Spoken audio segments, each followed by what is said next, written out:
Assalamualaikum warahmatullahi wabarakatuh. Pada kesempatan kali ini kita akan melanjutkan pembelajaran bab pertama di kelas 10 ini semester genap, yaitu integrasi nasional dalam Bingkai Bhinneka Tunggal Ika. Kemarin kita sudah mengulas tentang kebinekaan bangsa Indonesia. Nah, sekarang kita akan melanjutkan mempelajari yaitu pentingnya integrasi nasional. Namun sebelum kita mulai, silakan di like dulu, di subscribe, dan juga di share video ini ke teman-teman. Semoga video ini semakin bermanfaat. Bagi bangsa Indonesia yang majemuk, yang beragam, integrasi nasional sangatlah penting. Integrasi menjadi kata kunci bagi bangsa Indonesia untuk bisa eksis menuju kepada kemajuan. Kelangsungan hidup bangsa Indonesia bergantung pada kesediaan kita untuk berintegrasi. Apakah yang dimaksud dengan integrasi nasional? Integrasi nasional berasal dari dua kata, yaitu integrasi dan nasional. Integrasi sendiri berasal dari bahasa Inggris, yaitu integrate, yang artinya menyatu padukan, menggabungkan, dan mempersatukan. Dalam Kamus Bahasa Indonesia, integrasi artinya pembauran hingga menjadi kesatuan yang utuh atau bulat. Sedangkan kata nasional berasal dari bahasa Inggris, yaitu nation, yang artinya bangsa. Dalam Kamus Besar Bahasa Indonesia, integrasi nasional mempunyai arti politis dan antropologis.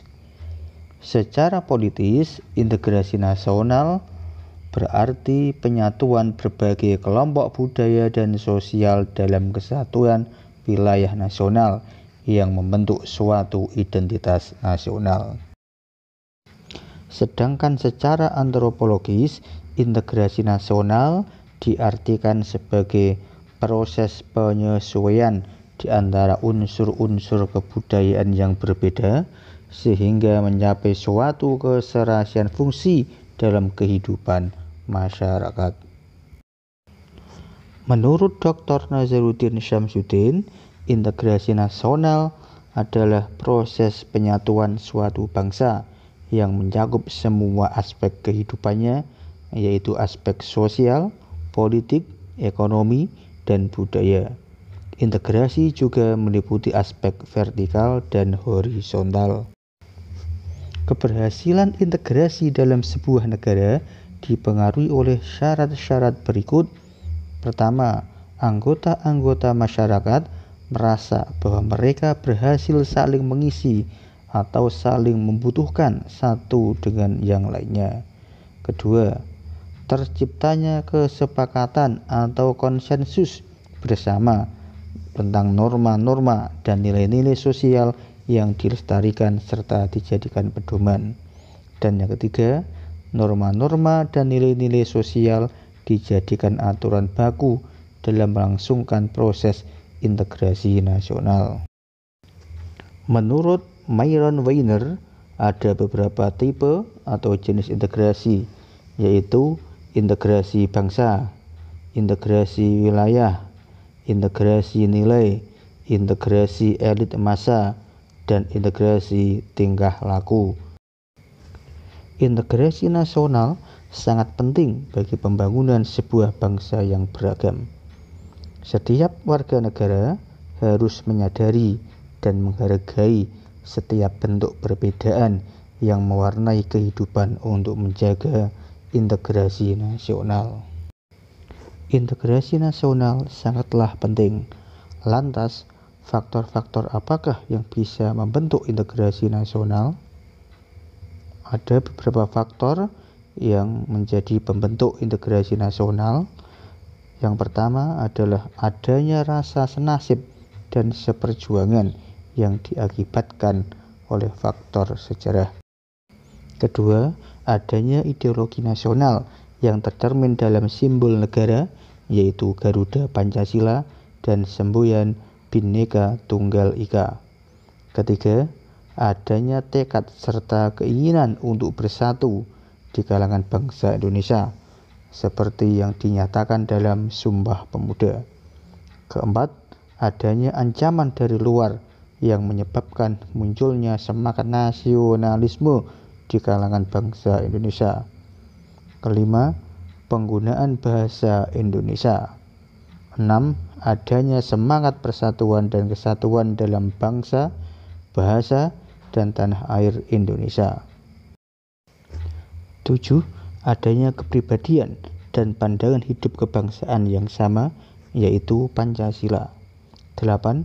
Adanya jiwa dan semangat gotong royong, solidaritas, dan toleransi keagamaan yang kuat.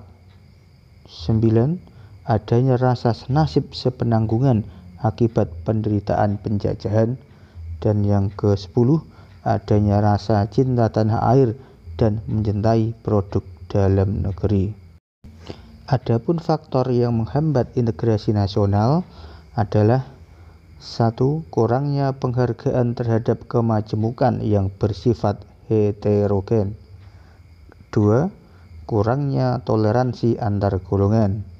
3. Kurangnya kesadaran dari masyarakat Indonesia terhadap ancaman dan gangguan dari luar.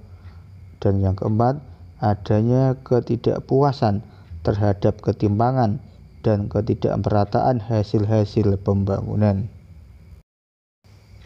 Sebagai negara majemuk, tentu bangsa Indonesia menghadapi banyak tantangan. Sebagai negara berkembang, terutama di era globalisasi ini, makin banyak juga tantangan yang akan kita hadapi. Banyaknya perbedaan yang mewarnai kehidupan juga merupakan salah satu tantangan yang kita hadapi untuk mewujudkan keutuhan Negara Kesatuan Republik Indonesia.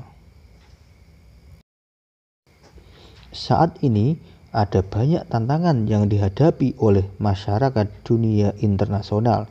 Di antaranya adalah isu demokratisasi, isu penegakan HAM, masalah lingkungan hidup dan pemanasan global, masalah terorisme. Adapun tantangan yang hingga saat ini dihadapi oleh bangsa Indonesia adalah mempertahankan keutuhan NKRI. Selain itu, muncul berbagai permasalahan, di antaranya adalah pelanggaran wilayah, gangguan keamanan maritim dan dirgantara, gangguan keamanan di wilayah perbatasan, kegiatan penyelundupan senjata dan bahan peledak, masalah separatisme, dan pengawasan pulau-pulau kecil terluar. Dengan mengetahui berbagai tantangan tersebut, maka kita harus mewujudkan pertahanan serta keamanan negara yang tangguh demi keselamatan bangsa dan negara kita. Sekarang kita akan pelajari peran serta warga negara dalam menjaga persatuan dan kesatuan bangsa. Sebagai warga negara yang baik, kita harus menjaga persatuan dan kesatuan bangsa. Selain itu, kita harus meningkatkan kecintaan kita terhadap bangsa dan negara. Kita harus punya kesadaran untuk membela negara kita. Bela negara merupakan hak sekaligus kewajiban setiap warga negara. Bela negara tidak harus dilakukan dalam keadaan genting, namun bela negara dilakukan setiap saat dan dapat diwujudkan dalam bentuk yang beragam. Bela negara harus dilakukan setiap warga negara Indonesia demi kemajuan bangsa dan negara. Dalam Undang-Undang Nomor 3 Tahun 2002, Pasal 9 Ayat 1 dijelaskan bahwa upaya bela negara adalah sikap dan perilaku warga negara yang dijiwai oleh kecintaannya kepada Negara Kesatuan Republik Indonesia berdasarkan Pancasila dan Undang-Undang Dasar 1945 dalam menjamin kelangsungan hidup bangsa dan negara. Dalam pasal 27 ayat 3 Undang-Undang Dasar 1945 juga disebutkan bahwa setiap warga negara berhak dan wajib ikut serta dalam upaya pembelaan negara. Membela negara bukan hanya kewajiban, melainkan juga hak, karena membela negara adalah kehormatan dan kebanggaan sebagai seorang warga negara yang baik.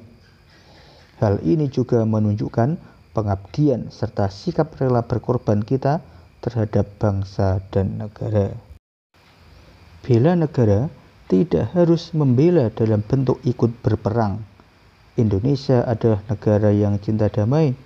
Setiap permasalahan semaksimal mungkin kita selesaikan dengan cara damai dan menghindari kekerasan. Meskipun demikian, bangsa kita lebih mencintai kemerdekaan dan kedaulatan.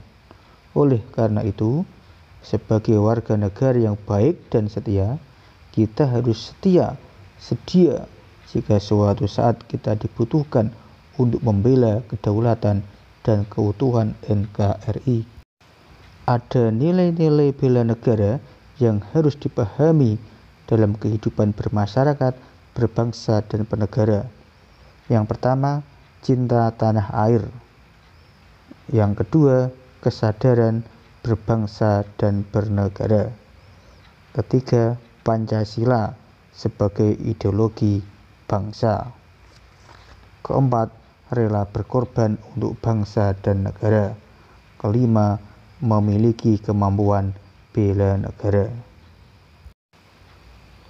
Bela negara dapat dilakukan dengan patuh dan taat pada hukum, belajar dengan rajin dan berperilaku positif, melestarikan kebudayaan, setia memakai dan mempromosikan produk-produk Indonesia, dan lain sebagainya. Selain itu, kesadaran bela negara juga dapat dilakukan antara lain: 1. Pendidikan kewarganegaraan. Yang kedua, pelatihan dasar kemiliteran. 3. Pengabdian sebagai prajurit Tentara Nasional Indonesia secara sukarela atau wajib. 4. Pengabdian sesuai profesi. Sekali lagi kita jelaskan bahwa bela negara adalah hak dan kewajiban setiap warga negara. Maka hal itu tidak hanya dilakukan oleh TNI dan Polri. Sebagai warga negara Indonesia, kita pun harus melakukan berbagai upaya untuk membela negara sesuai dengan kemampuan dan keterampilan yang kita miliki. Banyak hal yang dapat kita lakukan, misalnya ikut menjaga keamanan dan ketertiban lingkungan, membina kerukunan, menghargai perbedaan, serta dengan membudayakan musyawarah untuk menyelesaikan masalah.